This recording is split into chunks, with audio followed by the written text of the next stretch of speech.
नमस्कार दोस्तों, जब मैं छोटा था तो मुझे मेरे टीचर्स के द्वारा पढ़ाया गया था कि दुनिया का सबसे कमजोर गरीब मुल्क भूटान है, जिसकी करेंसी दुनिया में सबसे कमजोर है। मेरे दिमाग में यही परसेप्शन अब तक था, लेकिन 1.5 साल पहले जब मैंने सोनम वांगचुक साहब, जो कि भारत के एक महापुरुष हैं, लेह लद्दाख से आते हैं और इंजीनियर होने के बावजूद भी इन्होंने अपने समाज के लिए बहुत ही बड़ा कंट्रीब्यूशन दिया, इसीलिए हम इन्हें महापुरुष कहते हैं। उन्होंने एक इंटरव्यू में बताया कि कैसे भूटान, जो पूरी तरह से इंडिया पर डिपेंडेंट था, हालांकि अभी भी डिपेंडेंट है और इंडिया भूटान की बहुत ज़्यादा मदद करता है, लेकिन भूटान अब वो भूटान नहीं रहा और इसमें बहुत ज़्यादा तब्दीलियां आ गई है।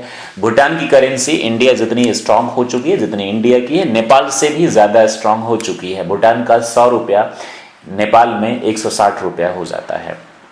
आखिर ये सब कैसे हुआ? भूटान जो एक बहुत ही गरीब देश था, जिसकी पॉपुलेशन अब तकरीबन 8 लाख के आसपास पहुंची है, बहुत ही छोटा सा देश है, हिमालय के बीच में ये है, नेपाल, हिंदुस्तान और तिब्बत के ठीक बीच में ये है। लेकिन अब चूंकि तिब्बत को चाइना ने पूरी तरह से ऑक्यूपाई कर लिया है, तो आप कह सकते हैं नेपाल, इंडिया और चाइना के बीच में ये कंट्री आता है, जिसका नाम है भूटान। भूटान के जो राजा है वो है किंग जिग्मे सियांजी वांगचुक। और क्या ऐसा हुआ कि भूटान की जो एजुकेशन सिस्टम है वो भी बहुत ही शानदार हो गई और भूटान के जो रूल्स हैं वो फैंटास्टिक हैं। 15-16 रूल्स को जो वहाँ के हैं उनको मैंने कलेक्ट किया है रिसर्च करके, आपको मैं बताता हूँ। इस वीडियो को अंत तक आप देखेंगे तो बहुत सारी चीज़ें सीखने को मिलेंगी। और अगर हाँ, हमारे यानी भारत जैसे देशों के लिए ये लेसन भूटान से ज़रूर सीखना चाहिए, क्योंकि भूटान जो एक समय में गरीब था और पूरे दुनिया में गरीब का ठप्पा लगाए हुआ था, आज इतनी तेज़ी से तब्दीली कैसे आखिर हुई और हर चीज़ में भूटान ने अपना एक अच्छा इमेज बना लिया है, वो भी पूरी दुनिया में। नमस्कार, मैं हूं प्रकाश सिंह आजाद और आप देख रहे हैं शिक्षित भारत श्रेष्ठ भारत।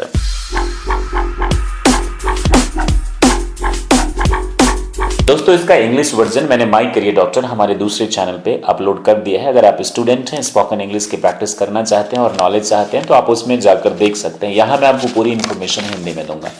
भूटान एक बुद्धिस्ट कंट्री कहलाता है। वहाँ 80% बुद्धिज्म को मानने वाले लोग रहते हैं, जबकि 20% हिंदुइज्म को प्रैक्टिस करने वाले लोग रहते हैं। बहुत ही शांति प्रिय से ये लोग यहाँ रहते हैं। और जो नंबर 1 पॉइंट है वो ये पहला एक देश है दुनिया में जो कार्बन नेगेटिव कंट्री है और यहाँ इकोलॉजी इज एवरीथिंग है। 2015 में भूटान के लोगों ने 1 घंटे के अंदर 15 लाख ट्री लगाए थे। ऐसा माना जाता है कि भूटान के लोकल लॉ के हिसाब से यहाँ पर 60% जंगल होना चाहिए, लेकिन वहाँ 71% जंगल है। दुर्भाग्य हमारे देश यानी भारत में केवल 24% ही जंगल है, जो कहीं ना कहीं CO2 की मात्रा हमारे यहाँ बहुत ज़्यादा है, जबकि भूटान में नहीं है। जितनी ज़्यादा CO2 ये छोड़ते हैं, उससे ज़्यादा क्या करते हैं, ये ऑब्जर्व कर लिया जाता है नेचर के द्वारा। और भूटान का जो यही चीज़ है, ये बहुत ही फंटास्टिक है। पूरा ग्रीनरी पर ये फोकस करते हैं और वहाँ के नागरिकों के लिए ये कंपलसरी है पर्यावरण का संरक्षण। हमारे यहाँ ये चीज़ कंपलसरी नहीं है। दूसरा पॉइंट है, भूटान की जो दूसरी बात है वो कि भूटान में जो है वो हैप्पीनेस प्रिवेल करता है। आपने देखा होगा हिंदुस्तान और अदर मुल्कों में हम GDP यानी ग्रॉस डोमेस्टिक प्रोडक्ट पर फोकस करते हैं, जबकि ये लोग ग्रॉस नेशनल हैप्पीनेस पर फोकस करते हैं। ग्रॉस डोमेस्टिक प्रोडक्ट का मतलब होता है हमारे यहाँ कितना आयात हुआ, निर्यात हुआ, मैन्युफैक्चरिंग हुआ, सामान हमने ग्रो करवाया और इसको खपत किया, बाहर के सबके कुल योग को। लेकिन वहां पर क्या है, हैप्पीनेस पर फोकस करते हैं, लोगों को इंटरनल सेटिस्फैक्शन की बात करते हैं और उसके लिए पर्यावरण की रक्षा करना, खेती, गृहस्थी, ऑर्गेनिक चीजों, बहुत सारी ऐसी चीजें जिससे कि लोगों के आत्मा को संतुष्टि मिलती है। हाँ, वहां पर एक जैसे हमारे यहाँ हेल्थ मिनिस्ट्री होता है, तो वहां पर हैप्पीनेस मिनिस्ट्री है, जो कि बहुत ही अपने आप में नायाब और कामयाब चीज है।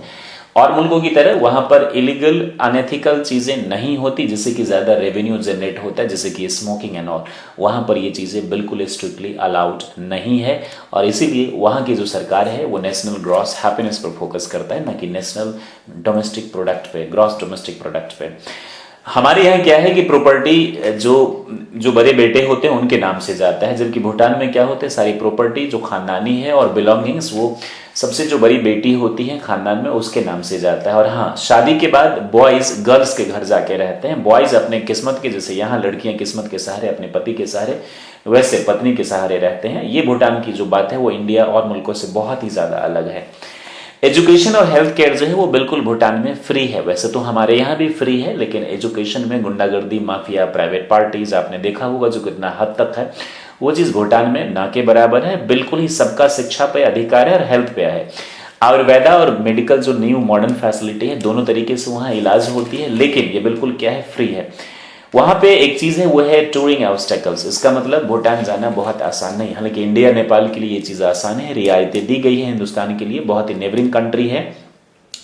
लेकिन और कंट्रीज से अगर आप जाते हैं तो कम से कम 3 के ग्रुप में आप जाएंगे। अकेले जाते हैं तो एक्स्ट्रा खर्चे देने होंगे, 250 रुपया पर डे आपको देना होता है, और इन्हीं पैसों से कुल कुछ जो अमाउंट है वो जाते हैं एजुकेशन और हेल्थ केयर में जाते हैं दोस्तों।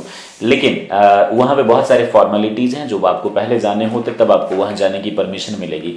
भूटान एक ऐसा देश है जहां ट्रैफिक लाइट्स नहीं है, यानी कि भूटान के थिम्पू जो कि उसका कैपिटल है, वहां पे ट्रैफिक लाइट्स नहीं है। मैनुअली इसे कंट्रोल किया जाता है, बहुत ही बखूबी ये लोग कंट्रोल कर लेते हैं। कोई भी हैसल नहीं, हैसल फ्री लाइफ वो लोग जीते हैं।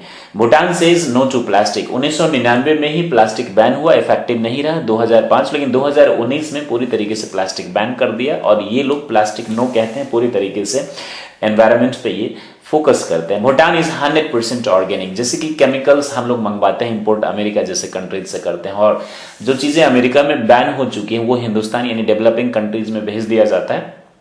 हम लोग अज्ञानतावश उन चीजों को यूज करते हैं।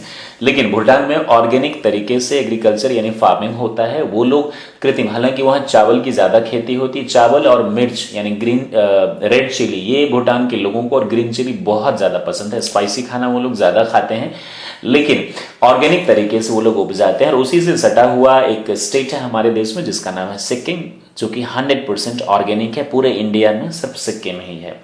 No smoking at all. Bhutan में स्मोकिंग बिल्कुल प्रोहिबिटेड है। ना तो वहां का लोकल, अगर आप भूटान जाते भी हैं और पकड़े गए स्मोकिंग के दौरान तो 3 से 5 साल की सजा हो सकती है। Strictly smoking is not allowed in Bhutan.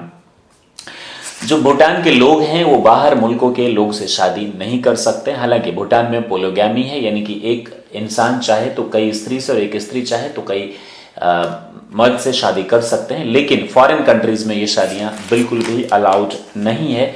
ये चीज तो मैं बोलूंगा इंडिया को नहीं सीखनी चाहिए भूटान से। It is illegal to kill anything. Bhutan में किसी भी चीज को मारना कानूनन अपराध है, उसके लिए आपको सजा हो सकती है। हालांकि भूटान में मीट का बहुत ज्यादा कंजम्पशन होता है, लेकिन वो लोग इंपोर्ट कर लेते हैं इन चीजों को। अच्छा, भूटान दुनिया का सबसे आखिरी देश था, मुल्क था, जहां पर टीवी आया था, इंटरनेट आया। पहले इनका मानना था कि ये चीजें डिस्ट्रैक्शंस की है, क्योंकि ये बुद्धिज्म कंट्री और ये लोग योग में, तपस्या में ये लोग लीन रहते हैं, और इन चीजों से इनको लगता है कि सुख शांति में विघ्न और बाधा डालता है।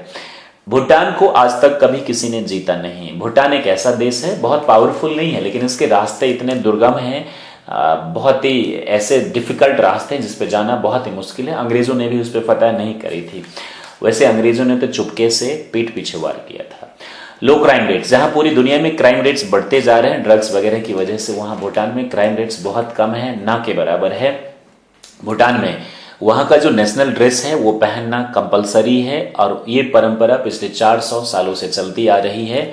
भूटान जो है वहां पर केवल 8 ऐसे पायलट हैं जो कि वहां के एयरपोर्ट पैरों पे फ्लाइट को लैंडिंग करवा सकते हैं, चूंकि वहां बहुत डिफिकल्ट है लैंड करवाना। पूरी दुनिया के सिर्फ 8 ही ऐसे पायलट्स हैं जो कि ये काम कर सकते हैं।